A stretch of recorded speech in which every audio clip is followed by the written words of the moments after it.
Hello and welcome to Talking with Fan People. My name's Host Eric, and today we're going to discuss, because we started to have this conversation just sitting around, and I said we should film this, about different kinds of styles of communication um, and different words for those kind of styles of communication, such as sophistry, rhetoric, dialectic, or affirmation, negation, words like that. So I guess the beginning spot of that conversation was what's the difference between sophistry and rhetoric? My position being, but I sort of have a connotation of sophistry associated with abusive debate techniques. But and they're called abusive, but what that means is just that they're designed to mess with the other person rather than actually address the question. Right. They're designed to deceive and then manipulate, Well, they're designed to win the debate Right. round. But Now, when you do it in real life, though, it's not a Right. debate that you're winning. It's lies that you're telling.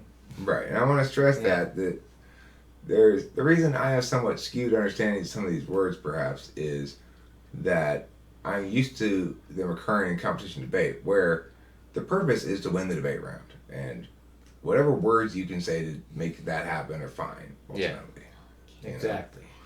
because it's all just for the sake of argument. It's not actually you're not actually affirming anything. You're not actually negating anything. It's just for the sake of argument. So, but Well, basically, what you know as abusive debate techniques or whatever, I know as, like I said, intentionally using your knowledge of logical fallacies or whatever in order to mess with people. Right. So we're talking about a little bit then about family dynamics, and my parents, regardless of how loving they may have been, and regardless of me being an only child, they did not tolerate entitlement very much. Like I couldn't express, display entitlement without getting talking to. So that was an interesting phenomenon, and it really depends on where your family holds the issue of, I guess, success on conventional mores, money, flashy cars and stuff. Well, I think sometimes, if you really think about it, right, and take yourself to the dawn of time, right, the earliest man, right, who are they going to act entitled to? Nobody. Nature doesn't care. Well, no, I mean, and your parents kind of have to reflect that. They act entitled to each other, is what happens. Yeah. Even in the dawn of time, they act entitled to each other. But when it's just you surviving on your own in the wilderness, basically, that's Well, when is that ever gonna happen? I'm just saying, if you think about it like that. Okay. Well, I mean, the reason, what I'm sort of segueing into here is this conversation about how people communicate with each other in a family. Because there are reasonable expectations for a person to have. And those reasonable expectations comprise the arguments of leverage that we have against each other in our relationship. So, for example, it's reasonable of me to expect Rachel not to wake me up by slapping me in the face and saying, "Wake up, stupid," right?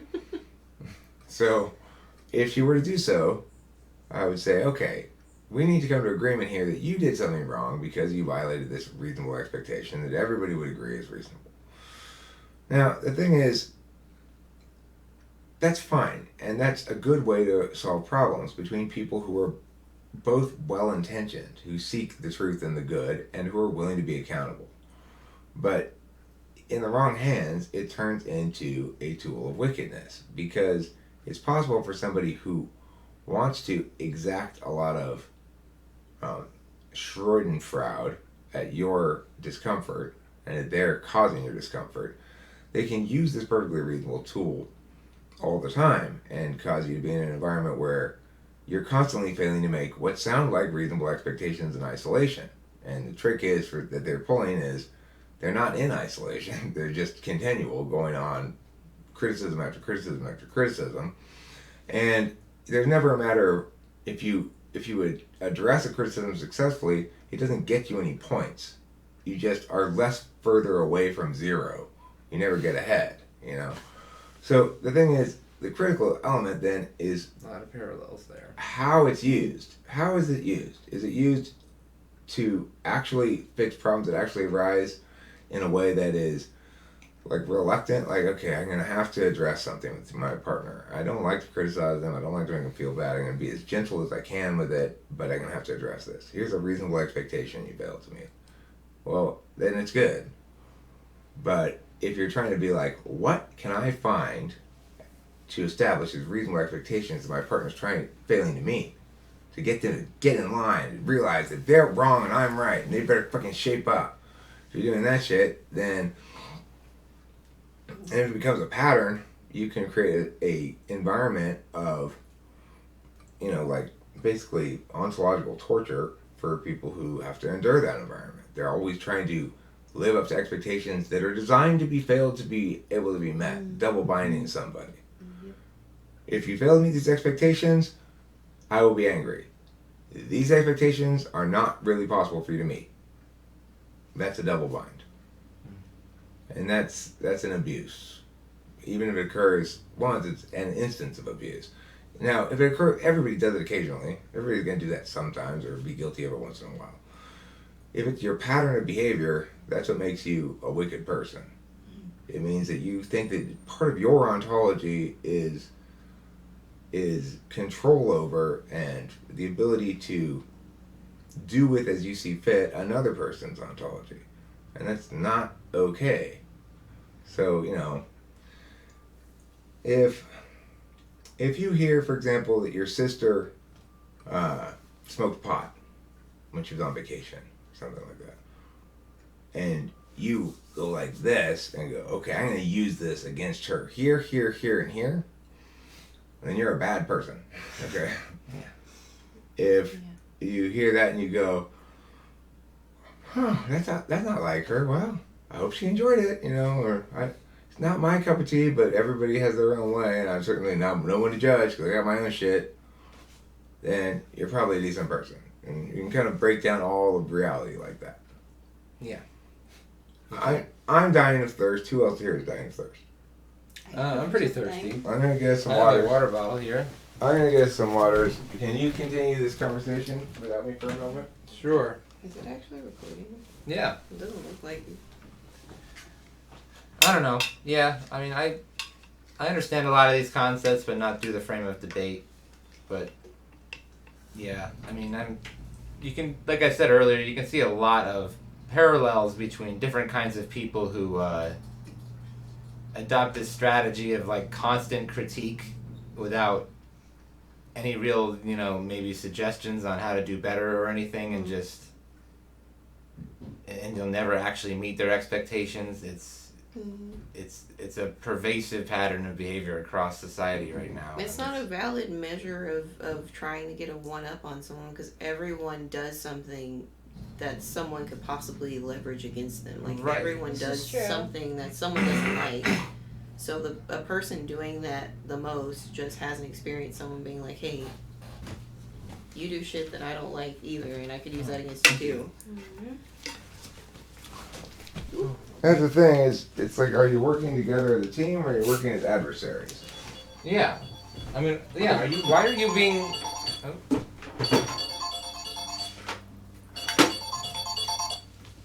Hello?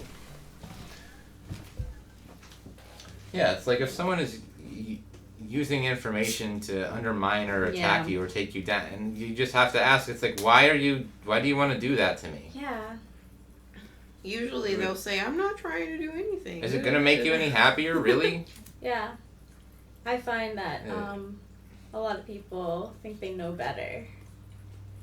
And that, that's what they'll say, or, even society sometimes, dictates, how people should live based Should on the behave, structure of society. Right. I've been guilty of doing that myself, but I also am responsive to how someone reacts to the things that I say. And if I see them Definitely. becoming less inclined to do what they like or be themselves in front of me, then that's on me, right? It's a part of it, it's unfortunate, but I guess it makes sense, is that I think we only have certain ways of basically measuring how successful your way of living is, Mhm. right? And some of those ways are things like how much money you make, What degree do you have? right? What what Did you degree go do you to have, college? what, from what school, and things like that, and so certain types of living will definitely lend themselves to greater success in those areas that are quantifiable.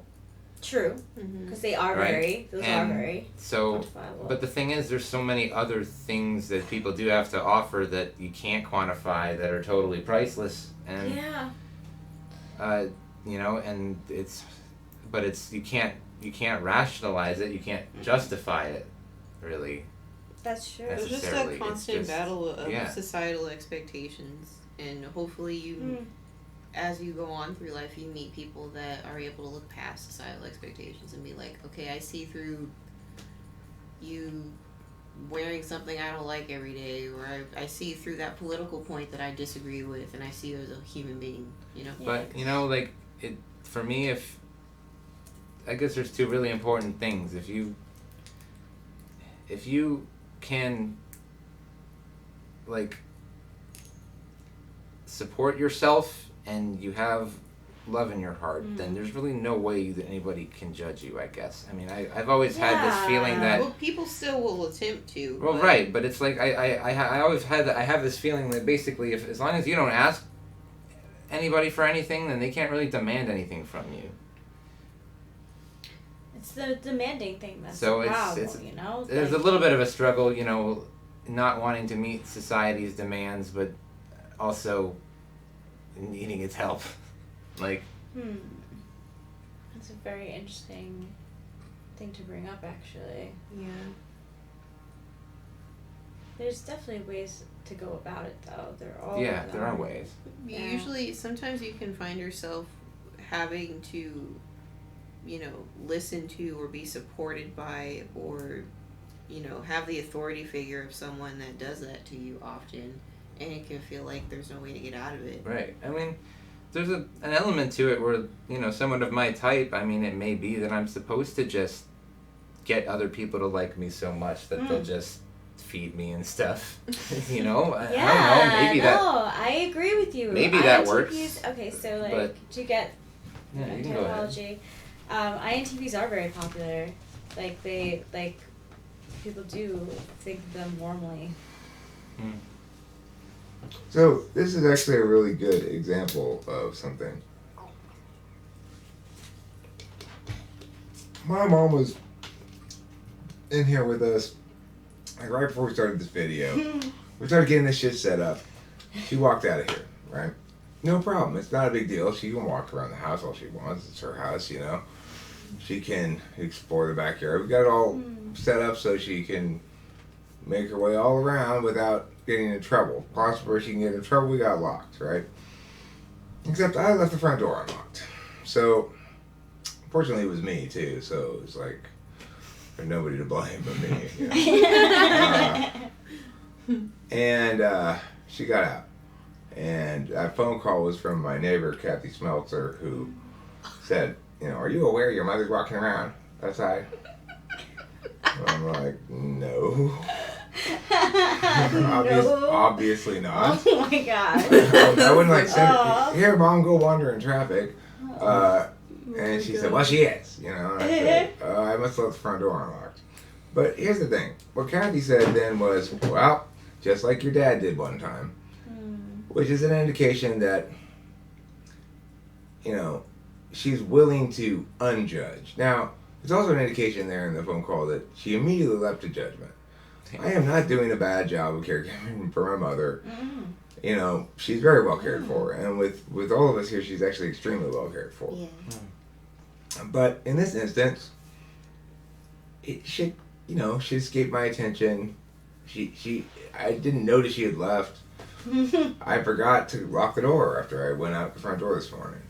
And so, what naturally was going to for sure happen, the one place it's unlocked, she's going to find it and get out of here. My dad says she's insidious. So, it's like if you accidentally leave something important usually never leave anything important within her range. If you accidentally do leave one thing important there, she will grab the one important thing. And she'll hide it somewhere and forget where she put it. Yeah. Right. Wallet. I've had her walking around Ikea with a bottle of weed in her hand. And be like, Mom, that's my weed. What are you doing? Come on. Oh my god. So it's like, that's the sort of shit that whether or not you're a good person can be determined based totally on that. She's like, oh, I'm gonna roll us a fatty. I mean, she did suggest yesterday for me to, hit the bong, Yeah.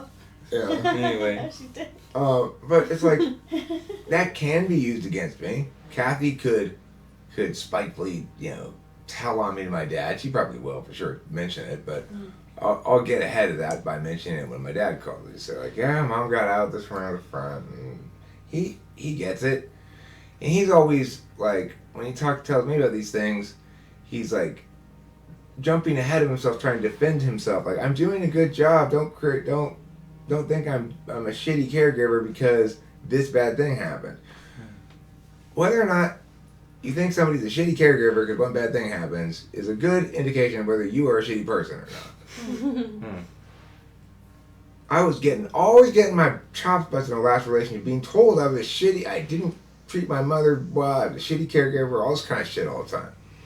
And I don't know what I'm doing. I was told all this shit all the time.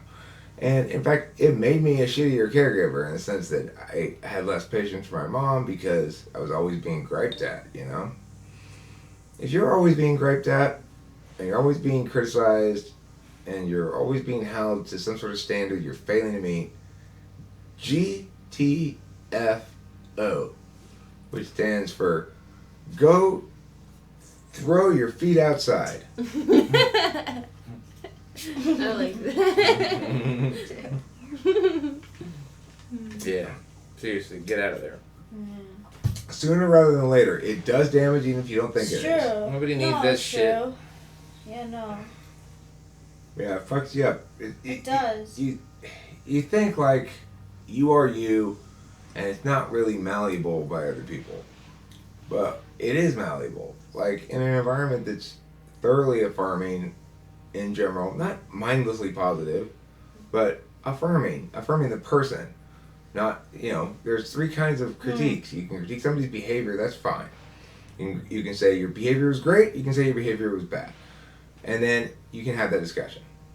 Because you say, I don't like the way you behaved here, you're saying your ontology is a good person, this deviates from that. Now again, that can be exploited by bad people who are always finding behavior to critique, that's not any good either. But I'm saying, if you do have a problem, it's legit to critique a behavior. It's not legit to critique ontology, you should only affirm it. There's never any reason to tell your partner that he or she is lazy. You can critique the fact that they didn't do X or Y, because that's a behavior. And if they agreed to it especially, right? So you agreed to do this and you didn't do it. You didn't follow through and do it. That's a fair critique. You are lazy is an ontological critique, and that is not fair, because if you're going to say anything about the person, you should say positive things. I say things about Rachel's person all the time. I never say she's lazy or any negative words. I don't even want to give examples of negative words. Because that would be toxic. And then the third level of critique is critiquing the relationship. The relationship's got to be perceived by both parties ideally as safe, sound, and secure. At least that's from my perspective as an bipolar person. Other people may not have this same perspective on this. Other people may feel more comfortable with their relationship being an ongoing process of choosing it to persist day after day, every day. That'd be tiring. Yeah. That'd be so tiring. Like, this sentence was exhausting. Ugh. Right. So, I mean, I think it's better to set Set. statuses, Say, this is who we are, this is what our relationship is. Yeah, I agree. Ugh. There's some kind of things that you don't really want to say the truth. You want to say the right thing. Like, it may or may not be true that Rachel and I will be together forever. But there's no point in saying, now remember, someday we may break up. Yeah, exactly. Yeah, it's just your head's in the wrong place if you bring that up. And you're making the other person feel like, okay, well, they're clearly thinking about it ending and not progressing. Well, right, into no, a you may positive not way. think about it, but you're actually starting to write a story about Yeah. how the relationship's going to fail, basically. Right. Yeah, and it's just... And those stories become our realities slowly. When I say stories you tell come true, it's a process, obviously. Yeah.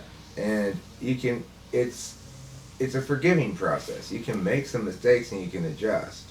And it ain't no big thing. Yeah. And the adjustment process, if you do it right, can turn the mistake into an asset, like an object of exemplary change in self or something. I don't know. There's almost like a PTSD that's created when you're around an environment of people that do that. Because then when you're in a healthy environment and you make a mistake, you're like, oh my God, I'm going to get yelled at. Everyone's going to hate me. Yeah. And then, like, they're like, you know, you messed up. I forgive you. Everything's good. And it's like, oh, that's it?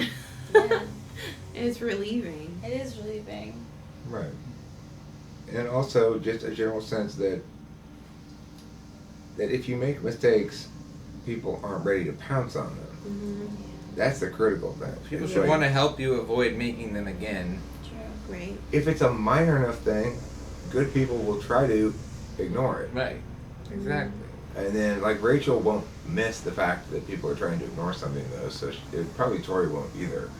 Like, with FE 1 or 2, you don't ever need to be or say things usually harsh or direct to FE 1 or 2 because they're watching for your mood and your emotions and stuff. Yeah. Yeah, they know. I already can't hide brooding from Rachel. If as soon as my thoughts in my head go a little dark, she goes, "What's wrong? What are you thinking of?" Yeah. Same thing. Or if you're just thinking though too, just like thinking things over, like maybe what you want to do next or what like I can tell you're pensive. Well, I know I make a number of weird faces. I don't know exactly what they are, but I can feel sometimes when people like Yeah. jar me out of a rep. What is that called? What's it called when you? It starts with R, and you go into your head and you ruminate, but that's not the word. You go into a. I think I know what you're talking about, but I don't remember what the word is. You can feel its oily flesh. To me, it's just a daydream or something. The oily No. flesh. is better. But yeah, it means like daydream, but it's a fancier word. It's a Okay, word well- writers use a lot. Don't spend too long. Yeah. Okay, fine. Anyway, I'm not sure what faces I make when I'm in that state of like lost in my head. Sometimes I know if I'm thinking logistics, I'm like this, and then someone will be Restive? like, I don't know. somebody will be like, "What are you thinking of?" And I'll be like, "Oh, my face is all scrunched up." Oh, I'm just thinking about logistics. Logistics causes me to kind of display a pain on my face because I'm dealing with TE at that point. That's what I thought. I'm not. For me, it's not so much pain, but it's just like, I just gotta get it over with. I guess maybe everyone's like that with their ignoring function. Well, I mean, I think it needed, like yesterday you got some things done that have been outstanding things. I hate the way that outstanding is normally used to mean good, but it Right. actually means. It's a bad thing. Right. Well, not necessarily. No, I mean, but like for bills and stuff, like this is an outstanding bill. Right. Then it's Yeah. still yet to They're be like dealt congratulating you for your debt. Well, maybe that's what we should be congratulated for. with. Right. Right. You did an That's it. outstanding job spending money this month. Thank you. This is my outstanding debt. Oh, well, we have to get back to work, finishing the videos that we gotta upload and whatever. Right. Mm. So that was a tough one. You know, that was a lot of fucked up SE. And then this morning, last night or whatever, I got to hear we've got to do this differently. I can't do this again. That was a nightmare. Right. He worked for like an hour. Okay, so it's not like Well, no. It wasn't doing that work. I was thinking about something basically totally different. Like I was just thinking like, I don't like having a process that you have to do for you know, and basically an unforeseen amount of times again and again and again into the future and not have a really efficient process in place. You know? That is TE at its best right there. You're right. When you know that you're going to be doing this shit over and over again, set up your fucking keyboard commands. It took me a long enough time to get around to it. I know you struggle with that, but I do. You're always like, yeah. I hate that part. I know both times here, I hate that part. Alright, this video is over. Thanks for watching. Don't forget to eat plenty of cheese. If you do, eat twice as much tomorrow. And have a nice Friday.